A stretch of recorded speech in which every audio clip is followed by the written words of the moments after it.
Hey guys, welcome back, it's Ripe again. In today's video, my insane neighbor harassed me at a charity event I hosted and claimed that my Japanese outfit is cultural appropriation. This psycho Karen took a katana and attacked me with it to teach me a lesson, and I could not be more shocked at how the situation unfolded. Here is what happened. Let's dive right into the story. So I am part of a charity group that tries to create inclusive events where all proceeds can go to a charity. Since Japanese culture is very popular, we decided to host an event that shows and celebrates it. Of course, we get the help of locals that are of Japanese descent to make sure that we are doing everything appropriately. We worked strictly with Japanese business owners for the merchandise we would be selling and picked a charity that specifically helped Japanese people in America. Basically, we did everything in our power to make sure that the event and everything in it was sensitive to the culture and appropriate.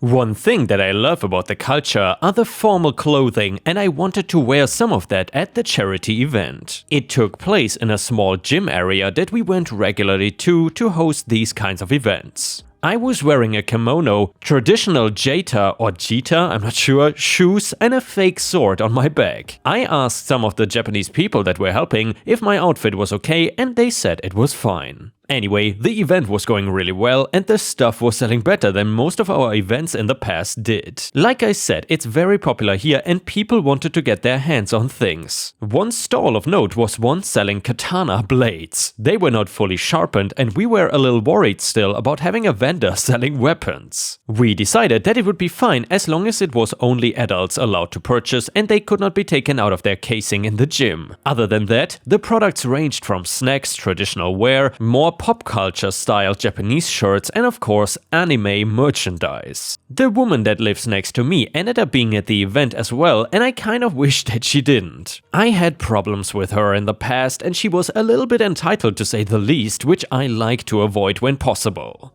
I was worried she would complain about pricing or something and try to get free stuff at a charity event. What I did not expect was her to actually purchase things normally before seeing me and getting then right up in my face. Neighbor Karen, why are you wearing that stuff? Me, oh well, as you can see, we are raising money for charity as well as awareness and education about the Japanese culture. Neighbor, it's illegal for you to be wearing it though. Me, if you're worried I just took it, I can assure you that I paid for it just like everybody else. Neighbor, are you Japanese? Me, no, a lot of people here are not. Neighbor, exactly. You're wearing that stuff and it's cultural appropriation and you should be ashamed of yourself. Me, wearing things from another culture does not mean that I'm appropriating it. You can see that plenty of white people here are buying traditional clothing and items. Neighbor, take it off right now. I want to quickly point out that my neighbor is also white, so she really doesn't get a say in any of this. If she was Japanese, then this entire conversation would have been different. She was just as white as I was though, and did not have a right to dictate Japanese culture to me. Me, I'm not changing right now. I am working, and if that's all you want from me, then please move on. Or leave if it upsets you that much. I turn away from her, which turns out to be the worst idea ever, because one thing she bought was a katana blade.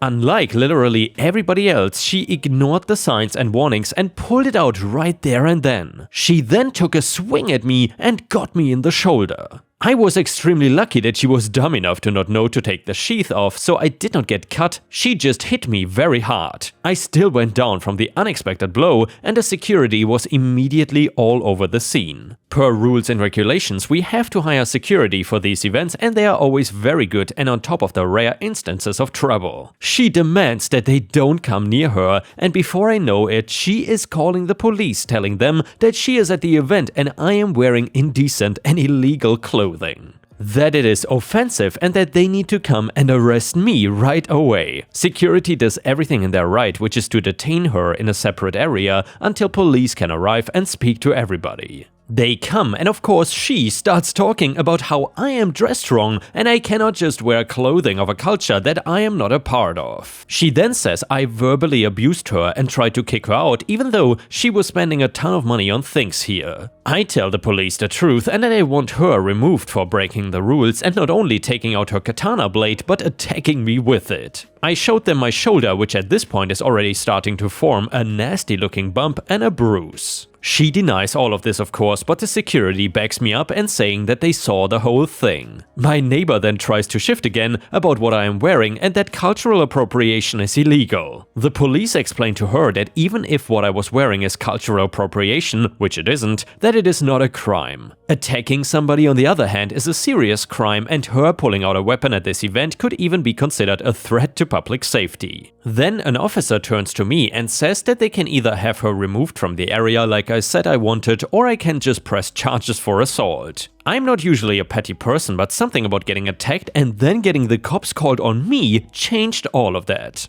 I told them that I wanted to press charges against my neighbor for assault with a weapon and that she was taken out of the gym in handcuffs. The rest of the event went fine and I iced my shoulder, which hurt me for quite a few days afterwards. I know that you probably want to know what happened to my neighbor though, so I will skip right to that part now. With the eyewitnesses for what she did and her having no kind of defense for herself, she was pretty much screwed. The only thing she could even come up with was that my outfit was so offensive it made her fear for her life and it was self-defense. As you can guess, nobody bought that story of hers and she was found guilty. Since the katana was considered a weapon even though the blade was not out, she was going to jail for assault with a weapon. She was given 2 years with the option of parole in 1. It was not a long time by any means, but she was not the type of person that I can guess would fare well in jail. Her husband apologized to me and said when she gets out, he is going to make sure that she leaves me alone. I could tell that he was really embarrassed about the whole thing, but did not even try to defend her. And the next one is titled, Karen Hates Dogs.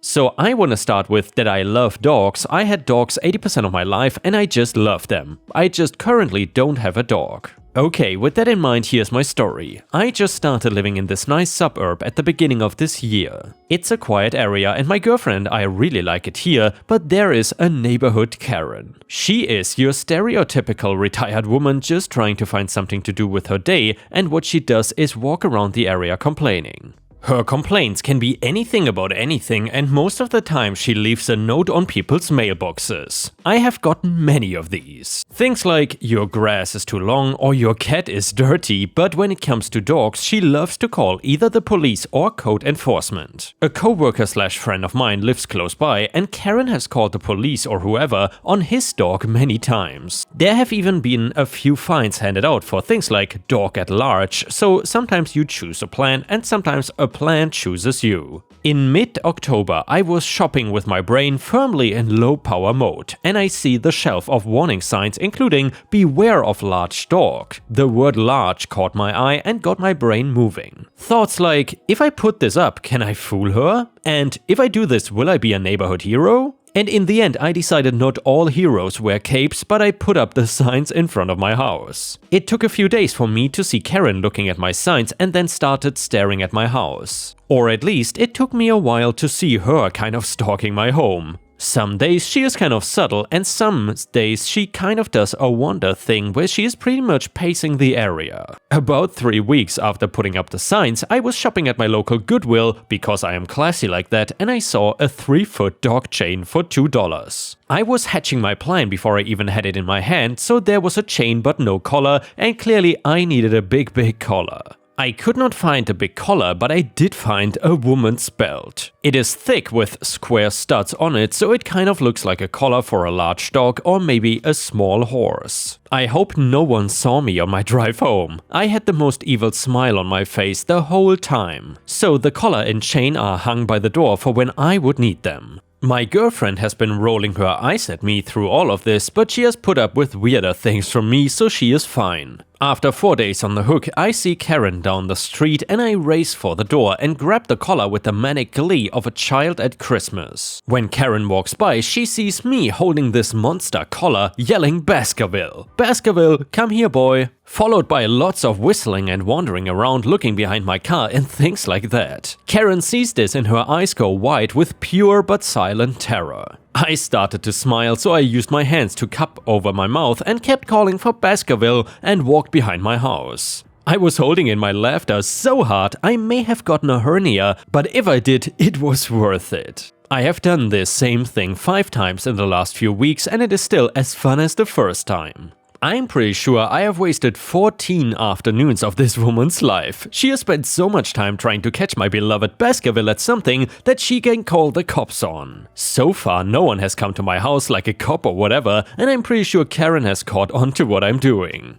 I only spent $20 on signs and a collar and a belt, so I feel like I got my money's worth. And yeah, Ripe Stars, a collar and a belt and a sign may cost $20, but messing with Karen and pissing her off is just priceless if you ask me. Did you ever have a dog-hating neighbor? If so, what did you do, or has the neighbor done anything to you? Let us know your experiences with any potential neighbors from hell in the comments. And while you're at it, it would be very much appreciated if you could subscribe to the channel if you haven't already, and maybe even like the video. Thank you so much in advance. And the next one is titled Ultimate Job Revenge. Several years ago, when he was in college, Chris worked as a lifeguard at a water park in Cincinnati. After about a year, his bosses promoted him to a managerial role and promised him a raise. His new duties were more than just keeping an eye on the water. Chris managed a daily schedule for all lifeguards and tested the water's chemical levels. Each morning when he opened the park, he would be the first one down its water slides, testing them for safety. More than 6 months into his new position, Chris's paycheck remained the same, $8 an hour instead of the $10 he was promised. Week after week, I would ask about it, he says, and management would keep making excuses. And then came a corporate announcement. Chris's manager said they would cut employees' pay by 10% due to financial difficulties. Chris felt slighted. Now, his pay was way less than what he started out earning, despite his managerial duties. I decided, okay, if they really don't care about me and they don't value me and what I do for the water park, then maybe I will just stop doing it, he says. So on a busy summer day, Chris did not show up to open the park. He let the flood of subsequent texts and voicemails from his managers go unanswered. No one else with his level of training was able to come in that morning. I ultimately caused the shutdown of the water park for that Friday, Chris says. He estimates he cost the park between $15,000 and $20,000 in customer review, for what would have been a yearly raise of a few $1,000s.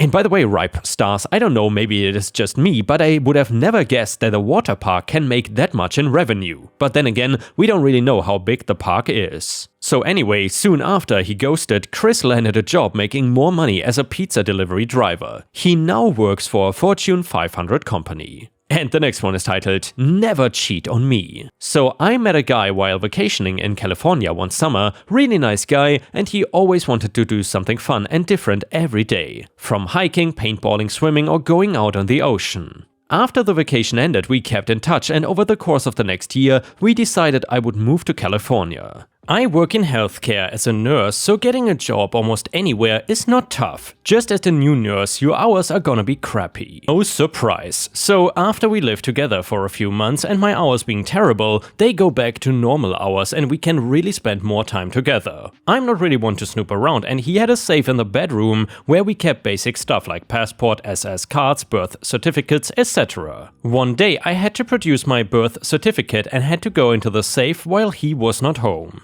I found my birth certificate easily, but next to it was a birth certificate with an entirely different name and DOB than what was his, so I asked him about it and he got super defensive and yelled at me for snooping. Totally out of character for him, as I've never seen him yell before. I still wanted to know what the hell, and based on his reaction and the fact that I moved to a different state to be with him, I deserve to know if he was hiding anything.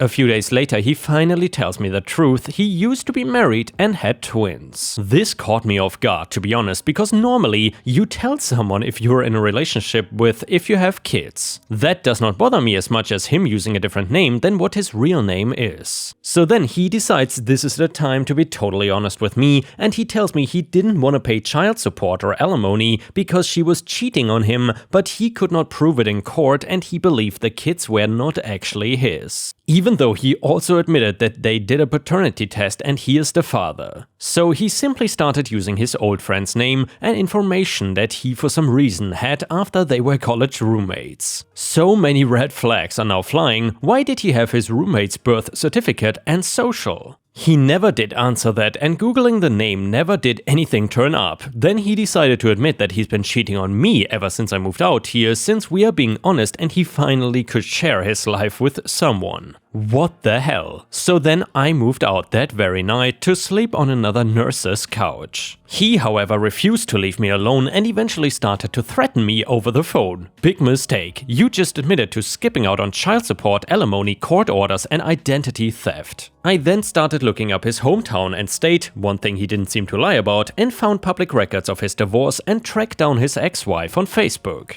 After she finally responded about a week later, she confirmed from pictures that it was him and was really interested in knowing where he was. It turns out he not only skipped out on child support and alimony, but he also stole her car years ago when he left and opened several credit cards in her name before he decided to leave town and was wanted for all of that. I mildly kept in touch with him, telling him I needed time to figure it all out before we could try again. About 2 months later, he was arrested and began proceedings to get him transported back to his home state. He did call me from jail for about a week, but I refused to pay for the calls. He then had his attorney contact me, and I told his attorney that if he ever contacted me again, I would call the cops for harassment. I then started searching his name and everything through his home state's court access site and found out he was sentenced to 6 years for the credit cards, motor vehicle theft, theft of a firearm, and several contempt of court charges. I kept in contact with the ex-wife for a bit. She was thankful that they finally found him. Also, for a bit more juicy info on top of it, it turns out that once he gets out of prison in his home state, he will be arrested and charged for the stuff that they uncovered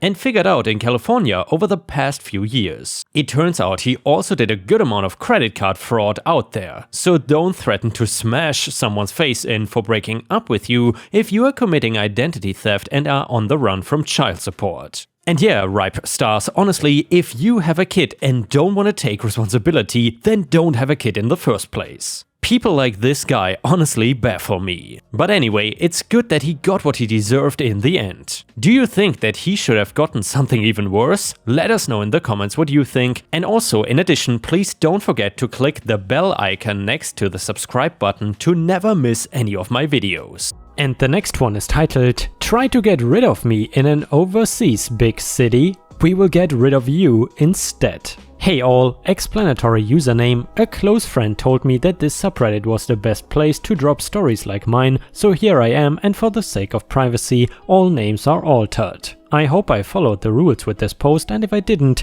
go easy on me, it's my first time here. Context: back in 2011, me and my immediate family traveled to Saudi Arabia for Umrah. And by the way guys, my apologies if I mispronounced the Arabic names. Anyway, or what is known as the Lesser Pilgrimage. You visit Mecca, make rounds around the Kaaba, pray with all your heart and soul, you get the picture. My dad and I were excited because we were all about going on a spiritual journey and casting away the problems of the world, but as it turns out, some problems just would not leave us. As soon as we landed in Jeddah's airport, our plan was to take a taxi to Mecca and get the Umrah done while we were still gung-ho about God. However, we were instead diverted to our relative's house in Jeddah, where we discovered that 4 or 5 of my mother's relatives and their families had gathered up and spontaneously crashed in my grandpa's house for one giant family reunion. Naturally, my dad and I, as well as my maternal grandpa, were really upset over this development, as my mom's side of the family is full of, for the lack of a more polite word, the shady folks. Most of them I was on good terms with, but once I realized that my least favorite uncle and aunt had come with the crew, my enthusiasm just deflated like a balloon. For a quick comparison, Uncle Zubair and Aunt Rubina were the Uncle Vernon and Aunt Petunia of the family to me. They would spoil their own kids rotten, be as stingy as they could with me before getting noticed, and oh, did they love to take advantage of the fact that I couldn't speak Urdu at all when I was younger. They talked smack about me and made fun of me for all sorts of things, and when my mother brought it up, they simply waved it off as me misunderstanding whatever they said in Urdu, and my mother trusted them. Sure, I could not speak the language well when I was 8, but I could damn well understand a lot of what they were saying, and just going through all that really made me intensely dislike them. Back to 2011, the entire rodeo of relatives comes up with a great plan. Let's go complete our Umrah trip as a group of 23 people. It'll be a great time. Me and my father reluctantly agreed to this, and before we head to Mecca, my father makes a little contingency plan for the rare occasion me or my siblings get lost. My mother shares it with the group and everyone thinks it is a good idea. If someone gets lost, we all return to X floor of the clock tower building and wait for the rest to come. No problems, right? We go to Makkah, we have dinner in the clock tower hotel, and as I am getting napkins to clean up after the food, the men split up and abruptly leave for the car bar. The ladies already had left and Aunt Rubina still at the table waiting on the napkins. When I ask her where all the men went, she smiles and points in the wrong direction and also tells me twice that our contingency plan got changed and we were to meet on Y floor if we got lost, instead of the original contingency plan. Had I been older, I would have noticed something was very wrong with her words, but I was 15 years old and fearful of being left behind, and so I ran off without even doubting her. The result of her misleading me amounted to 1 hour of checking out the entire hotel looking for my father and the men, and then heading out to the car bar and spending 3 hours circling the car bar, distracted and heavily disturbed by the fact that I couldn't find them anywhere, and then heading back to the new contingency plan's location and crying myself to sleep on a rusty chair because none of the guards understood me and I honestly thought I was lost for good. A couple hours later, my father finds me and he gets violently mad at me for ditching the group and going to the wrong floor, but he realizes something is up as soon as I tell him what Aunt Rubina told me. The men quickly arrive and hug me out, and when Uncle Zubair hugs me, he grins and asks me, "Did you feel despair?" before laughing it off as I take the next minute to process this man's words. The entire group of 23s just trying to talk to me and see the positives out of the situation on the car ride back, but the whole time I just have one thought on my mind. Did my uncle and aunt really just try to intentionally mislead me and lose me in a large city overseas? I later tell my parents the whole story. My father is a little bit unsettled and the rest of the trip continues with my parents keeping a close eye on me. Back in 2015, we visited the homeland and met up with all these bozos who were excited to see my mom's American family, and just as expected, Uncle Zubair and Aunt Rubina are in the mix. I decided not to say anything about what happened 4 years prior, and I make my mom promise not to say anything about the incident as she loves to reminisce things. About an hour into the trip, I realized that my uncle and aunt still think I have the same language comprehension I had when I was 8 years old. Amazing how they think I am so stupid. But in 2015, I was finally able to speak and understand Urdu fluently, but I wasn't just going to tell them that. With that, I decided that I would snoop around and maybe sit through their crap again with a recorder and show my mom that I was right all along. About them lying to my mom that they were not crap talking me. But this is where things get interesting. Uncle Zubair takes me along with his son as we visit a couple different apartments and houses he has the keys for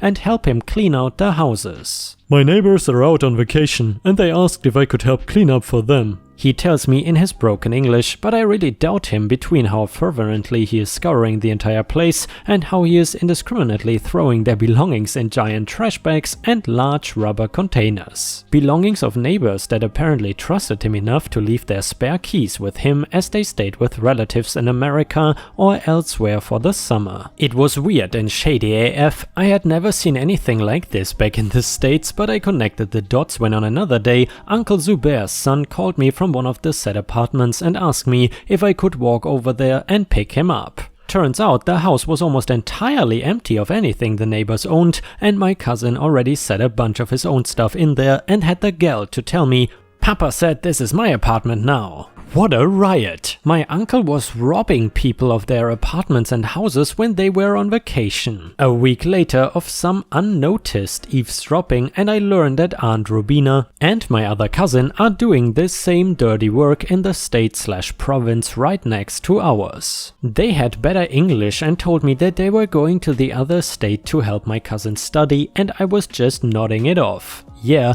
go study your lying ass off, as if I didn't hear you at all 24 hours ago talking about cleaning house preparations. We are having dinner later that night with Uncle Zubair and a few other family members, and when there's a lull in the conversation, he just asks me, "Son, what's your favorite part of the summer so far?" And I just smiled and replied in Urdu, "I love the real estate work you've been doing. Could you help me get a property as well?" His face just drains the moment he realizes I knew the crap he's been pulling, and everyone at the table starts asking questions because my uncle is the last guy to talk to about house-related matters. They prompt me for more information and I just spill what his son said. Papa said this is my apartment now, and what type of bullcrap he and his wife were doing 5 towns over, and the next thing I know I am taking my dinner plate back to my room as the drilling commences in the dining room. As my family and the rest of the extended relatives find out, he has been clearing out apartments of neighbors who went overseas for the entire summer, maybe 10 or so such flats and little houses, and hauling their possessions to a storage unit somewhere only God knows. The controversy gets really big, a couple homeowners get alerted and chase Aunt Rubina and my cousin out of the other town, and it is not long before my parents told me that our entire family pretty much disowned my uncle and aunt's family for pulling this immoral bullcrap when being trusted with people's keys. In the end, I was never able to stick him with the "did you feel despair?" line he hit me with back in 2011, but man, am I glad I won't have to deal with their crap again. And with this, we have reached the end of the video. However, I want to ask you for a favor. If you have watched until here, please check out my new channel called The Readers, where I and other voice actors post daily stories that you will very much enjoy. Thank you so much for watching, and I will see you again tomorrow.